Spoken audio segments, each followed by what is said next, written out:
So looking at differentiating this function, hopefully you can kind of see we have a couple things going on here.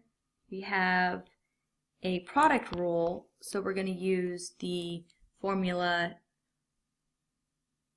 the derivative of the first function hold the second one plus the derivative of the second one hold the first one, depending on whatever you call the first or second function. So going through, looking at the function, we have a chain rule. So the derivative of the outside evaluated at the inside times the derivative of the inside. So if we go through, hold the first function, take the derivative of the second function, hold the second function, take the derivative of the first function, setting that up using the chain rule for the derivatives, derivative of the outside evaluated at the inside times the derivative of the inside, rearranging the algebra, we get this expression right here. Now this expression is really ugly. So factor out the common factors. So what does the first term and second term have in common? So if I kind of highlight this, this is one term and this is the second term. What do they have in common? Well, 3 minus x to the fifth, 3 minus x to the fifth.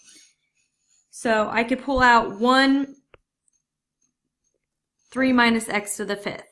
So what am I left with in the, let's see if I simplify this, yellow term? If I pull out 3x to the fifth, I don't have a 3 minus x to the fifth left. So that just pulls out completely. And then I have 3 minus x to the fifth left in the second term, right? They also have an 6x minus 5 and a 6x minus 5. So if I pull out a 6x minus 5, in the first term I have a 6x minus 5 left, right? Because I have two of them in the first term. But in the second term I don't have a 6x minus 5, so I don't have anything there. So this is kind of what's left in that first term, and this is what's left in that second term. And then it turns out the common factor here of 10 and 12 is a 2.